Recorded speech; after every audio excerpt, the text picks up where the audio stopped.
Welcome dear students, welcome to NCF with Rajesh sir. Student, trigonometry में लगभग दो topic हम लोग सीख चुके हैं मेरे ख्याल से कॉन्सेप्ट वाइज। पहला कि वो जो आर्क वाला है रेडियन और डिग्री वाला, और दूसरा हमने क्या सीखा कि किसी भी तरह का एंगल दिया रहेगा, चाहे माइनस हो, प्लस हो, या फिर 1000, 2000, 5000 कितना हो हम उसको कैसे बता पाएंगे। ठीक है, तो इस वीडियो में बच्चों हम लोग सीखेंगे कि कैसे ग्राफ बनता है। ठीक है, साइन एक्स दे देगा तो उसका कैसा ग्राफ बनेगा, कॉस एक्स दे देगा तो कैसा ग्राफ बनेगा, और टेन एक्स दे देगा तो कैसा ग्राफ बनेगा। ठीक है, साथ ही साथ इसके साथ डोमेन और रेंज सीखेंगे, क्योंकि ये क्या है, आपका फंक्शन है, और आप सेकंड चैप्टर में पढ़े हैं कि हर फंक्शन का डोमेन होता है और क्या होता है, रेंज होता है, तो वो भी सीखा जाएगा। तो जो बच्चे पहली बार इस वीडियो से हमारे चैनल पे आए हैं, मैं उनसे यही कहना चाहूँगा कि वो ट्रिग्नोमेट्री की ये जो है 8th लेक्चर अटेंड कर रहे हैं, तो वो इसको पॉज करके पहले चैनल पे जाएं, और पूरी प्लेलिस्ट बनी हुई है ट्रिग्नोमेट्री की, वहाँ पे लेक्चर 1 से देखना स्टार्ट करें, फिर लेक्चर 8 पे आएँ, ताकि उनको सारी चीज़ें ऐसा न लगे कि छोड़ दिया गया है, कहाँ से बताया जा रहा है। उनको सारी चीज़ें ठीक से बारी बारी समझ में आए, और जब यहाँ तक पहुँच जाएं तो बाकी चैप्टर की भी प्लेलिस्ट बनी हुई है, उनको भी आप लेक्चर वाइज वहाँ पे देख सकते हैं। और कॉन्सेप्ट्स को मेरे द्वारा कोशिश ये किया गया है कि इजी लैंग्वेज में आपको सिखाई जाए, और सबसे बड़ी बात कि आपका पूरा सिलेबस उसमें कवर कराया गया है। ठीक है, और जब आपको अच्छा लगे तो आप दूसरों से भी शेयर कर सकते हैं, दूसरों को भी रिकमेंड कर सकते हैं। तो चलिए आज का वीडियो स्टार्ट करते हैं। उससे पहले आप क्या करेंगे, पेन और पेपर ले लेंगे और हमारे साथ साथ चीज़ों को करते चलेंगे। तो पहले हम ग्राफ बनाते हैं बच्चों साइन एक्स का, यानी कि फंक्शन दिया है हमको साइन एक्स का। तो ग्राफ बनाने का बच्चों पुराना रूल तो हमको पता ही है, एफ एक्स को क्या लेना है, वाई लेना है।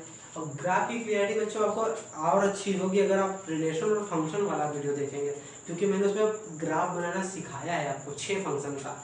ठीक है, तो वहाँ देख सकते हैं।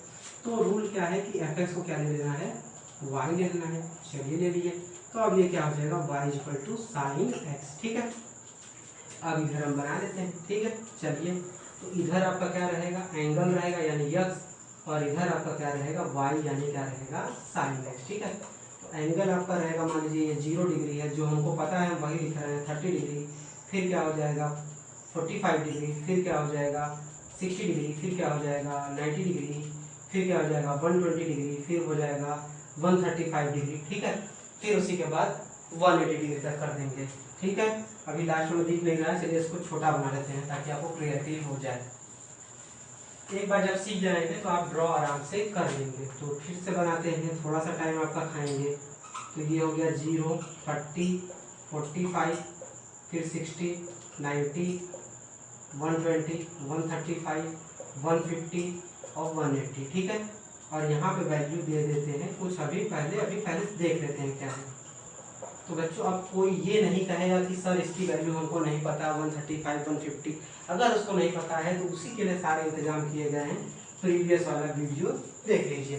तो हमको पता है साइन लेते हैं, तो यस की वैल्यू बच्चों जब 30 डिग्री 0 रखोगे तो कितना आएगा भाई, 0 आएगा। सही है। अब फिर जब आप 30 डिग्री रखोगे तो बताओ कितना आएगा, 1/2 आता है साइन 30 की वैल्यू। तो ये हम मान लेते हैं कि ये 1/2 है। ठीक है, ये क्या है आपका √3/2 है, और ये क्या है आपका 1 है। फिर इसी तरीके से नीचे कर लेते हैं, -½ कर लेते हैं, -√3/2 कर लेते हैं, और -1 कर लेते हैं। क्लियर है बच्चों? ठीक है, बुक में आप देखोगे तो ऐसा ही पड़ेगा, आपको ग्राफ दिखाई देगा, मैं जूम करके बता रहा हूँ। ठीक है, तो 0 पे कितना है 0, 30 पे कितना है 1/2 बना लिया। अब 45 पे है 1/√2। ठीक है, तो उसको छोड़ देते हैं, आगे बढ़ते हैं। 60 पे कितना है बच्चों, 60 पे है 3/2, और 90 बच्चों कितना है 1 है। तो अगर आप इसको बनाएंगे ग्राफ तो देखिए क्या होगा, ऐसे आ रहा है। ठीक है, आपके बुक में बच्चों ऐसे दिया है, तो परेशान होने की जरूरत नहीं है कि सर जी पता नहीं कैसा बना रहे। ऐसा हुआ, क्या हुआ, ये 90 तक हुआ। ठीक है, तो चलिए रब करके बना लेते हैं।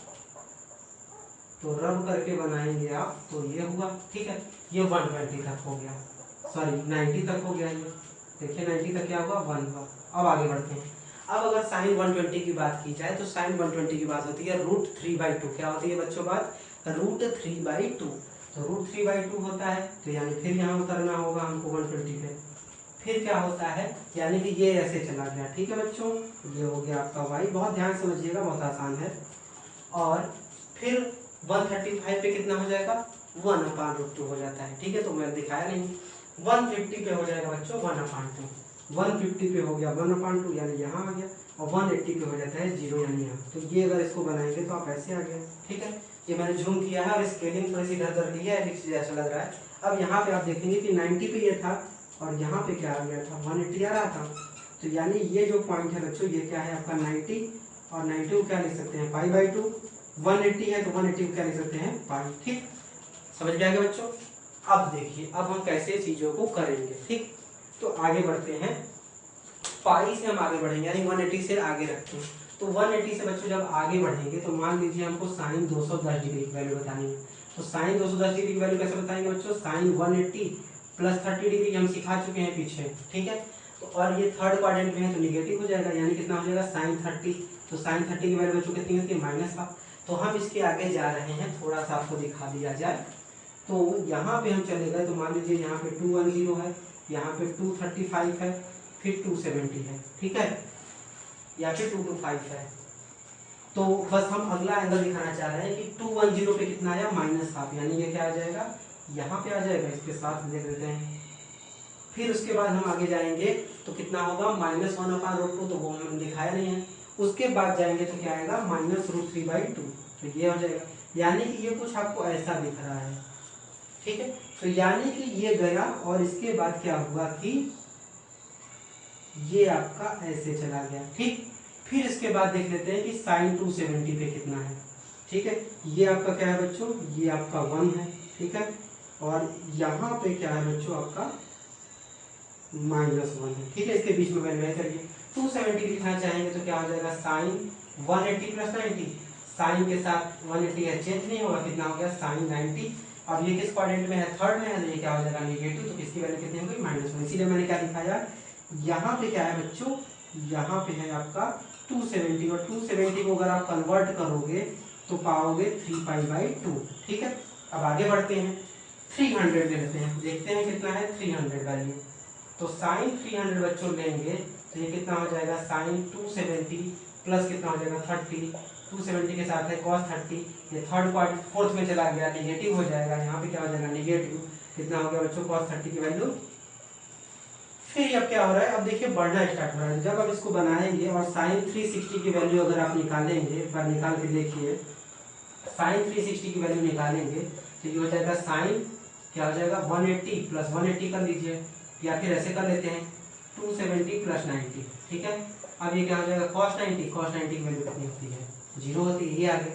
यानी कि जो हमने इतनी मशक्कत की, इतना मेहनत किया, तो हमने ये ग्राफ पाया बच्चों। क्या ग्राफ पाया, वो इस तरह का ग्राफ पाया। तो वो ग्राफ में दिखा देता हूँ, क्या ग्राफ है, ऐसे। ये पहले देखिए ऐसे गया। ठीक है, फिर क्या हुआ, आगे तक इसको बढ़ा देते हैं, फिर ये ऐसे हुआ, फिर अब क्या जाएगा, फिर ये आगे ऐसे ही जाएगा, आप वैल्यू रख के देख सकते हैं, फिर ये ऐसे। अब इसी का क्या है, ये सिमेट्रिक सारे हैं, सारे के सारे क्या है सिमेट्रिक है।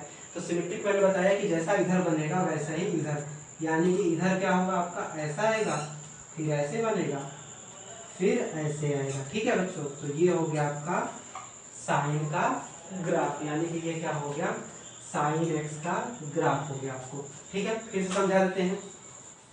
तो फिर से समझाने के लिए आप डिफरेंट डिफरेंट वैल्यू लेके देख सकते हैं। आपको बस याद रखना है कि ये 0 पे 0 है, और मैक्सिमम बच्चों किस पे था π/2 पे, यानी 90 डिग्री पे। यहाँ पे क्या था बच्चों 180 डिग्री, यहाँ पे क्या था -1 था, तो -1 किस पे था बच्चों, -1 था हमारा किस पे 270 डिग्री पे, यानी 3π/2, और फिर 2π ये है। अब आपको पता ही है कि 2π यानी 360, साइकिल फिर से रिपीट होगी तो वैल्यूज क्या आएंगी वैसे ही आएंगी। फिर आप इसी नेगेटिव वाले को भी ऐसे प्लॉट कर सकते हैं। तो ये आपका ग्राफ रहा किसका, साइन एक्स का। अगर आपको नहीं समझ में आया तो वीडियो को स्लो स्पीड में करके धीरे धीरे फिर से देखिएगा, जरूर समझ में आएगा। आपका ग्राफ ये हो गया। ठीक, अब आते हैं, ये ग्राफ है तो इसका हम डोमेन देख लेते हैं। ठीक है, डोमेन देख लेते हैं और क्या देख लेते हैं रेंज। यही तो हमने सीखा है कि ग्राफ बनाएंगे और डोमेन और रेंज देखेंगे। तो डोमेन हमने क्या बताया है बच्चों कि यक्स जो जो वैल्यू ले पाएगा हम उसको कहेंगे कि वो उसका क्या है डोमेन है। ठीक है, तो डोमेन तो देखना है बच्चों ना, यक्स हर वैल्यू ले रहा है, प्लस में भी ले रहा है, निगेटिव में भी ले रहा है, यानी कि हर वैल्यू ले रहा है। तो हर वैल्यू का मतलब क्या है बच्चों, रियल नंबर ले रहा है। ठीक, अब देखिए रेंज में क्या है कि कहाँ से कहाँ तक वैल्यू ले पा रहा है साइन एक्स। तो देखिए मैक्सिमम वैल्यू साइन की कितनी है, 1 है। अब मिनिमम वैल्यू बच्चों कितनी है, -1, और ये दोनों वैल्यू ले रहा है, यानी कि इसकी रेंज कितनी हो गई, -1 से कितनी हो गई, 1 क्लोज ब्रैकेट। ठीक है बच्चों। अब फिर एक चीज और आती है बच्चों, वो है प्रिंसिपल वैल्यू। क्या है बच्चों, प्रिंसिपल वैल्यू। ये 12th वालों को बहुत परेशान करता है कि सब प्रिंसिपल वैल्यू क्या है। आपको भी जरूरत होगा ट्रिग्नोमेट्रिक इक्वेशन जब हम सॉल्व करेंगे कि प्रिंसिपल वैल्यू आखिर होती क्या है। तो देखिए प्रिंसिपल वैल्यू बच्चों होती है कि यहाँ पे देख रहे हैं कि आप यहाँ पे 2 पाई है, लेकिन 2 पाई जैसे ही आगे बढ़े तो जो एंगल की वैल्यू यहाँ पे थी 60 डिग्री की, वही ये 2 पाई से प्लस पे दे रहा था। मतलब एक ही वैल्यू एक से ज्यादा एंगल प्रोवाइड कर रहे थे। तो हम क्या करते हैं कि कुछ एक रेंज बना लेते हैं जिसमें वैल्यू उसकी रिपीटेड नहीं होती है, उसी को हम क्या कहते हैं, प्रिंसिपल वैल्यू। और प्रिंसिपल वैल्यू इसके लिए आपको याद रखना है -π/2 से क्या होता है, π/2। तो ये ऐसी वैल्यू है जिसमें एक ही बार साइन की वैल्यू आएगी, कोई भी एंगल लेंगे तो एक ही बार आएगा, रिपीटिशन उसमें नहीं होगा। तो साइन एक्स का ग्राफ इस तरह से है, डोमेन आर है, रेंज क्या है, ये प्रिंसिपल वैल्यू कितनी है, ये। अब हम आएंगे cos x को। ठीक है, तो cos x का बना के आपको दिखा सकते हैं। तो fx = कितना हो गया, cos x। तो यहाँ पे क्या हो जाएगा आपका cos x। ठीक है, पहले हम ड्रॉ कर लेते हैं, फिर डोमेन और रेंज और प्रिंसिपल वैल्यू की चर्चा की जाएगी। ठीक है, तो चलिए बिठा देते हैं कि cos का बनाना है हमको। बच्चों आपको ग्राफ नहीं आता है, लेकिन कैसे बना है अगर ये जानते रहेंगे तो बहुत ही अच्छा होगा आपके लिए। तो cos x बनाना है तो वही रूल है पुराना वाला कि पहले क्या हो जाएगा, यक्स की वैल्यू बना लेते हैं, फिर क्या कर लेते हैं y की। तो चलिए इस बार छोटा छोटा लिखने की कोशिश करेंगे। तो ये हो गया 0, ये है 30, 45, 60, 90, 120, फिर 135, फिर 180, 210, फिर हो जाएगा आपका कितना 225, फिर कितना हो गया 270 मान लीजिए लिमिट है। अब देखिए cos जब लोगे बच्चों, ध्यान से देखो, cos जब आप लोगे तो cos 0 की वैल्यू कितनी होती है बच्चों, 1 होती है। तो यहाँ पे मान लीजिए 1, यहाँ पे आ गया। फिर 30 की वैल्यू कितनी होती है, √3/2। फिर 45 की वैल्यू होती है 1/√2, जिसको कहते हैं 0.7 यानी 1 से कम। अब फिर 60 आएंगे तो 1/2। तो 1/2 का मतलब हाफ हुआ, रख देते हैं, यानी कि हम इसके बाद नीचे उतर रहे हैं, देख रहे होंगे आप ऐसे। ठीक है, फिर 90 जाएंगे तो कितना हो जाएगा 0, यानी कि ये ऐसे हो गया। ठीक है ना, ठीक। अब फिर आइए 90 पे 0 हो जाता है। अब फिर आते हैं cos 120 की वैल्यू। तो cos 120 की वैल्यू बच्चों हो जाएगी माइनस में हाफ, यानी कि नीचे आना पड़ेगा। तो नीचे आएंगे तो फिर ये ऐसे चलता जाएगा। ठीक है, कहाँ तक जाएगा बच्चों, 180 तक। आप वैल्यू रख के देख सकते हैं। फिर ये क्या होगा, फिर इंक्रीज करेगा, कहाँ तक जाएगा बच्चों 270, फिर क्या आएगा नीचे। ऐसे ही पीरियोडिक ग्राफ बनता है।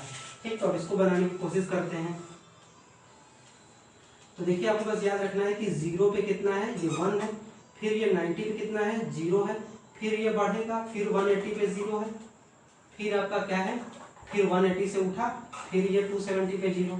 तो ये देखिए आपका क्या है बच्चों, π/2। ये क्या है बच्चों, 3π/2। और यहाँ पे क्या आ रहा है, पाई आ रहा है। और यहाँ पे मैक्सिमम वैल्यू कितनी है बच्चों, -1 है। यहाँ पे मैक्सिमम वैल्यू कितनी है, 1 है। 3π/2 हो गया। ठीक है, पाई इसके बीच में है। फिर ये क्या है बच्चों, 2π। और 2π के बाद फिर से चीजें क्या करती जाएंगी, इसकी रिपीट होती जाएंगी। तो फिर इसी को हम ऐसे बना सकते हैं जैसे उसमें बनाया था।